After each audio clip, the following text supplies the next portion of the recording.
Hi everyone, and welcome to another episode of Aron Nimzowitsch, My System. The customary quote: "It is not a move, even the best move, that you must seek, but a realizable plan."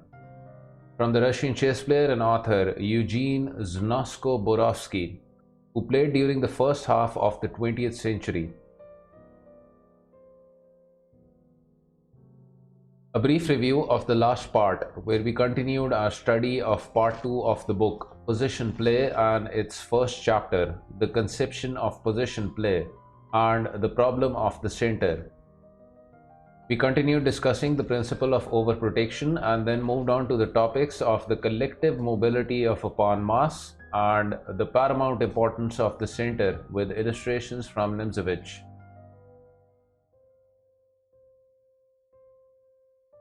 So now, moving further into the book, Nimzowitsch continues the discussion on the paramount importance of the center and gives another example. He writes, "Another example is furnished by the opening of the game Capablanca versus Martinez 1914.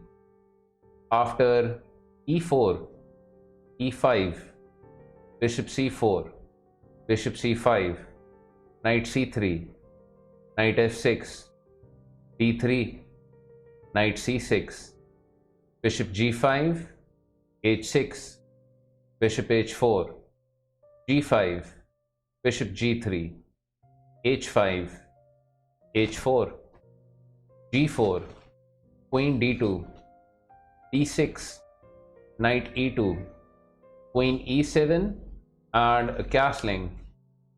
Black thought he could treat himself to a move like a6. The loss of time involved weighs the more heavily in the scale, since the position is only in appearance a closed one, and in reality can be opened at any moment. The same applies to 90% of all closed central positions.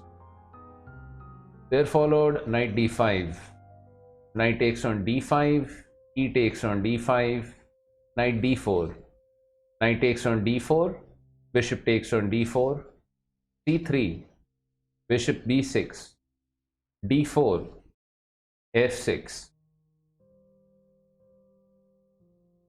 And as I first pointed out, a white could get a decisive advantage by rook f to e1. Capablanca played the weaker rook a to e1 instead. For example, rook e1 and bishop d7. If castling instead, then d takes on e5, f takes on e5, rook takes on e5, bishop takes on f2 check, queen takes on f2, queen takes on e5, bishop takes on e5, rook takes on f2, king takes on f2, d takes on e5, rook e1, and white wins, but not a d6 check instead of a rook e1. King g7, d takes on c7 and b5, followed by rook a7.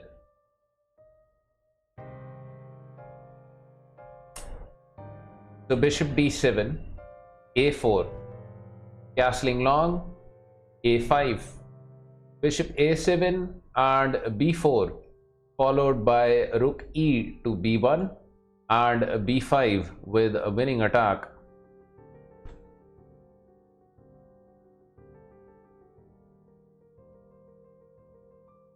After the first 6 moves, black with a little more skillful strategy in the center could have got the initiative, thus d6 instead of a g5. So bishop e7 would be simplest.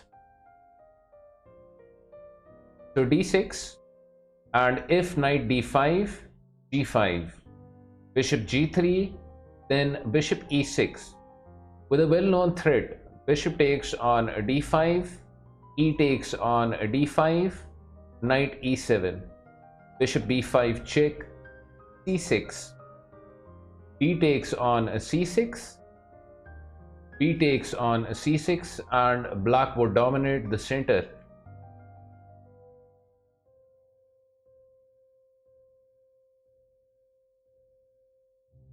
Another possibility was a knight d4 instead of a d6.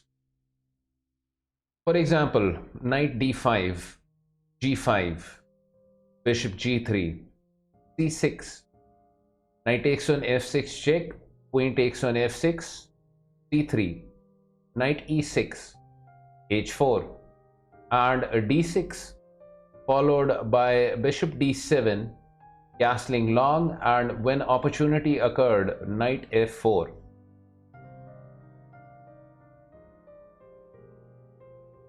Black's text continuation, that is g5 on the sixth move, was inferior.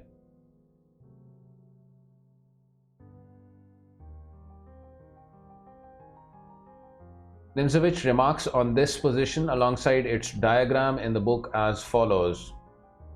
White punishes the waste of time involved in Black's last move, a6, by an invasion of the center.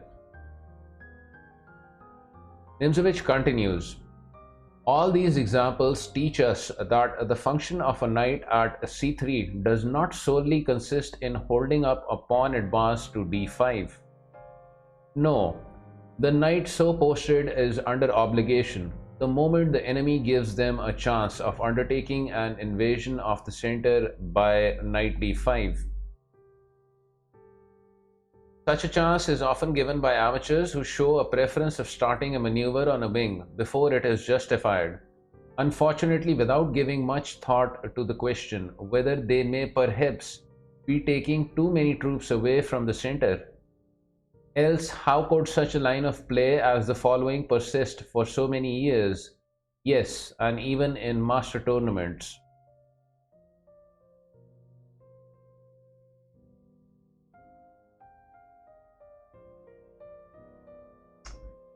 e4, e5, knight c3, knight f6, bishop c4, bishop c5, d3, knight c6, f4, d6, and f5.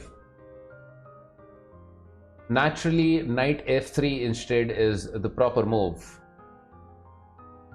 So f5, and by knight d4, followed by c6, b5, a5, queen b6, and if possible d5. Black gets a strong game in the center and on the queen side, which yields Black a pronounced advantage. This would demonstrate the premature nature of f5.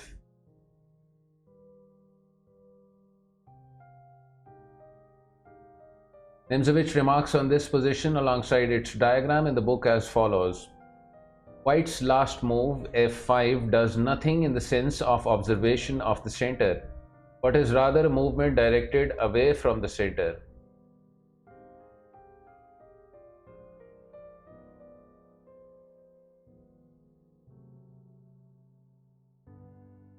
Another example, though this time a mild one, of the evils which follow an unwarranted change of front from center to flank, against which the student cannot be sufficiently warned.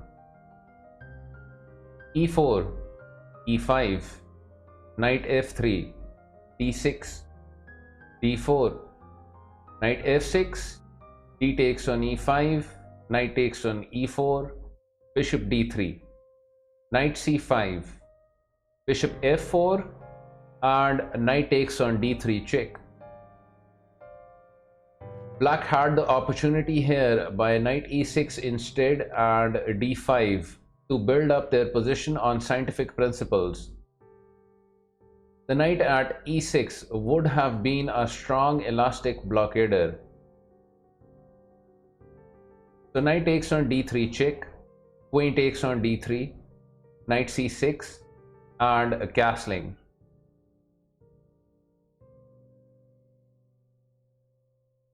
Knight c3 instead, followed by castling long, would please us better. So castling, bishop e7, e takes on d6, bishop takes on d6, bishop takes on d6, queen takes on d6, queen takes on d6, and c takes on d6. There followed a rook e1 check, question mark, bishop e6 and knight g5. The change of front characteristic of non-positional players. King d7, c3, and white does not stand particularly well.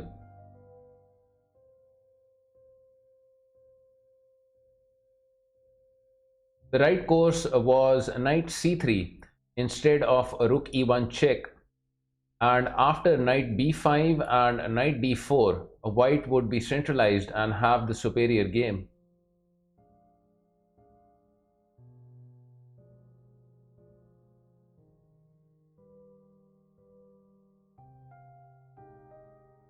It will be instructive to give here an example characteristic of the disregard so often shown even by strong players for central strategy. It is from a game played in 1920 in a Swedish tournament between K. Berntsen, white, and S.J. Jurulf, black. d4, d5, knight f3, knight f6, bishop f4, e6, e3, c5, c3 and d6. The following line of play seems best here. Knight c6 instead of b6. And if now knight d2, bishop e7 and h3, anticipating knight h5, then bishop d6. Knight e5, bishop takes on e5, d takes on e5, knight d7, knight f3, and now a fierce fight will be waged around the point e5. We strongly recommend the would-be positional player to exercise themselves in such central fights. In the present position, a good plan would be a6, bishop d3, and f6, not queen c7 because of castling. Knight takes on e5, question mark, knight takes on e5, knight takes on e5, queen h5, and white wins.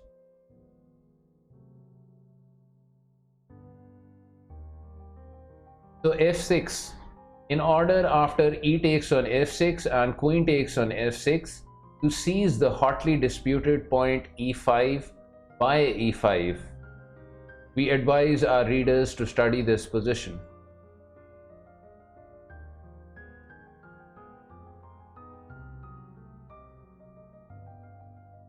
The move b6 is a typical error in that it seems to disregard the fact that there is such a thing as a central theatre of war. Knight d2, bishop d6, and knight e5. This move pleases me as well, although here there is by chance a tactical possibility which is perhaps objectively preferable, namely bishop e5 check instead. Bishop d7, question mark, bishop takes on a d6, bishop takes on b5, and d takes on a c5.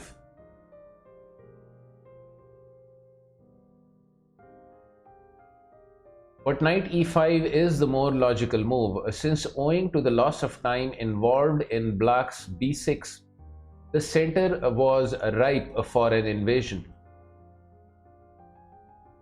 Bishop takes on e5, d takes on e5, knight d7, queen g4, rook g8, knight f3, knight c6, bishop d3, knight f8, and knight g5. White commits the strategical error of underestimating the importance of the point e5, the key point of his whole position. Under no circumstances should the attack be so conducted as to endanger its safety. On the contrary, as we know, overprotection of this point would here be indicated. The right course to adopt was to remain passive on the king's wing, to advance e4 in the center, and on the queen's wing b4 and a4, and in some such order as this. castling, bishop b7, b4 and c4. Not c takes on b4, c takes on b4, knight takes on b4 because of bishop g5 winning a piece or causing some other similar unpleasantness for black.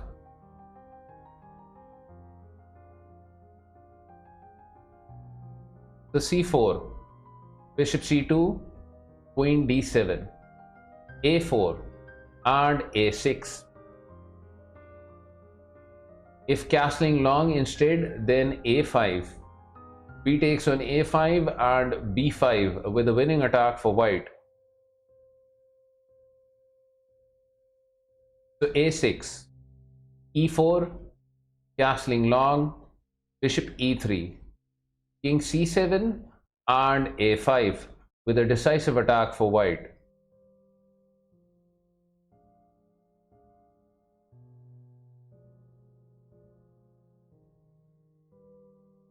But white played knight g5 in the game and play continued with queen c7. Bishop takes on h7, rook h8, bishop c2 and bishop b7 question mark. Black must seek to conquer the point e5, dangerous as this may appear. So simply knight takes on e5 instead and he would have got a satisfactory, in fact the better game. For instance, knight takes on e5, queen g3, f6, knight f3, knight takes on f3 check, queen takes on f3, e5, queen takes on d5, bishop b7, bishop a4 check, king e7 and black wins a piece.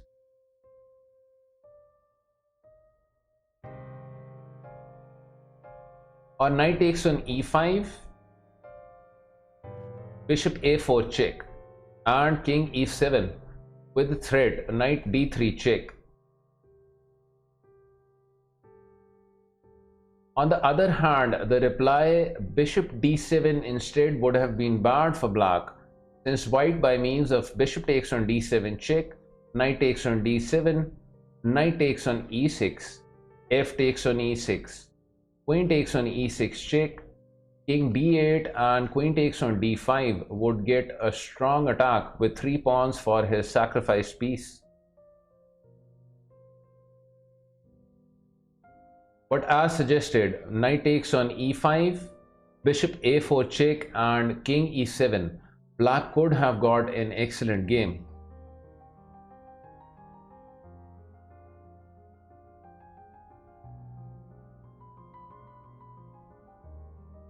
The strategical events in this game present themselves as follows.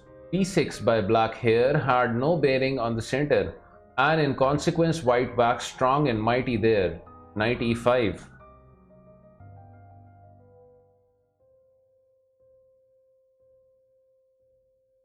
But at his 12th move here, he did not pay sufficient regard to the key point e5. And this, if black had the proper reply, could have led to white losing all his advantage. We see then what a dominating influence central strategy exercises.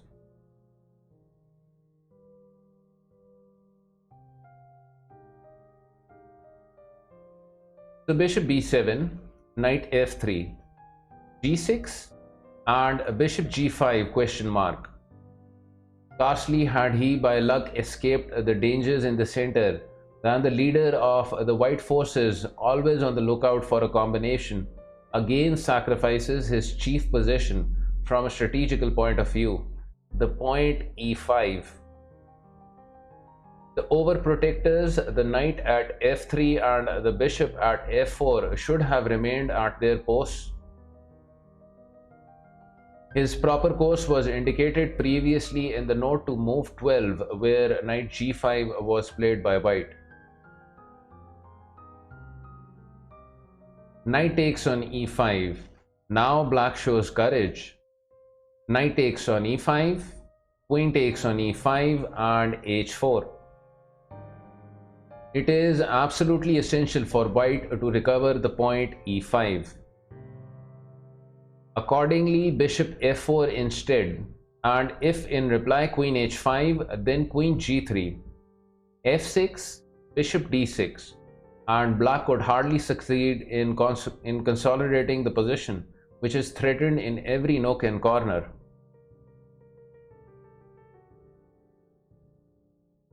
After the text move h4, black on the contrary could make himself fully secure. b5 ? Not only spells loss of time but also weakens the pawn c5 and allows a4. The right move was knight d7 instead, and if bishop a4, then f6, bishop f4, queen e4, bishop b5, g5, or castling long and black stands well.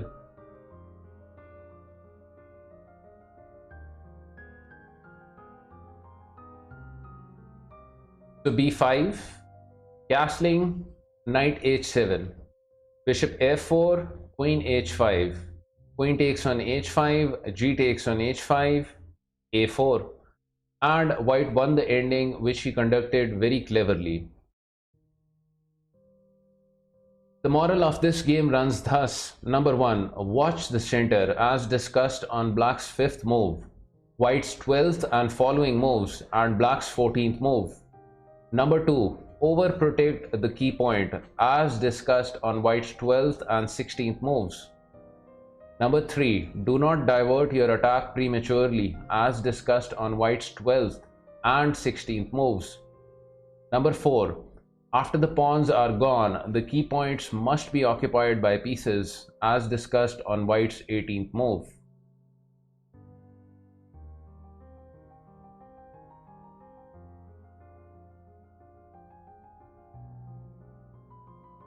Moving further, Nimzowitsch begins the next topic with the heading number 6. The leitmotif or recurring theme of correct strategy is the overprotection of the center, with further a systematically carried out centralization of our forces. Wing attack met by play in the center. Nimzowitsch writes, in the very characteristic game which has just been quoted, we saw how the diversion of the attack from the center to a wing, and what is in principle the equivalent, the disregard of the central key points, led to some curious situations. This diversion sometimes also appears in games by masters. We need only remind the reader of game number 22 of the illustrative game section, Opusensky versus Nimzowitsch, 1925, in which in the position shown on board, there occurred the following moves. Knight e2, knight h5, queen d2, g6, g4, knight g7, knight g3, and c6. The diversion of the white knight now completed has so altered the situation that black, though much cramped on the queen's wing, can venture to proceed to the attack.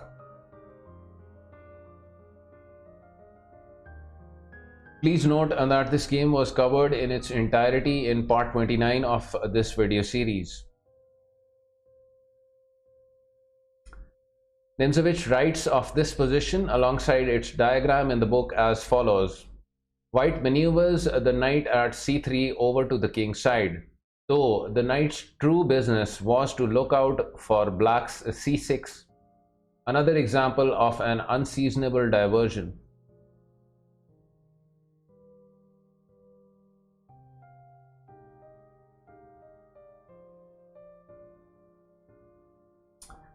Nimzowitsch continues, centralization is ever a characteristic of master play, and the talented Czech master Opusensky is of course no exception.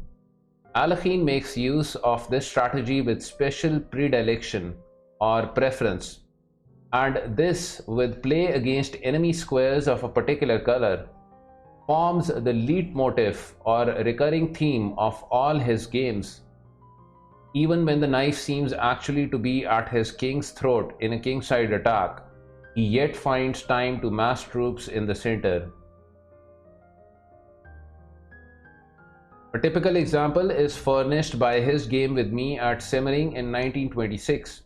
See game number 43 of the illustrative game section, in which after the moves e4, knight f6, Alekhine was black, knight c3, d5, e5, knight d7, f4, e6, knight f3, c5, g3, knight c6, bishop g2, bishop e7, castling, castling, d3 and knight b6. He got into some trouble having omitted to play f6 instead. There followed knight e2, d4 and g4, the beginning of a violent attack. f6, e takes on f6 and g takes on f6. Else would follow the centralization of the white knight by knight g3 to e4. So g takes on f6, knight g3, knight d5, queen e2, bishop d6, knight h4, knight e7, bishop d2, queen c7, queen f2. And now the inner strength of the centralized structure of black's position was made clear by the surprising continuation c4. D takes on c4, knight e3, and Alekhine had equalized the game. Please note that we shall go through this game in its entirety towards the end of the video series, along with other remaining games from the illustrative game section.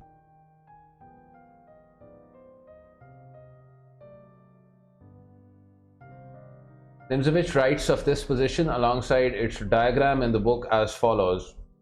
White's pawn at g4 and knight at h4 point to a diversion having been started.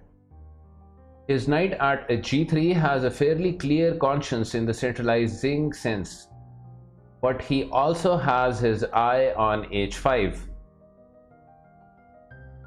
Black, as against this, has in his pawn at d4 and knight at d5 the kernel of a beautifully centralized structure, which he completes in the sequel. Alright, we conclude this part of Aron Nimzowitsch, my system here, and we shall continue onwards from the next part.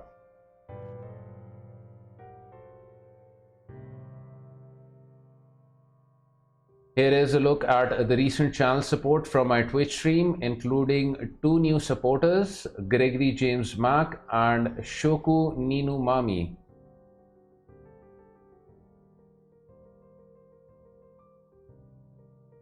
Thank you for the kind support, everyone. Much appreciated.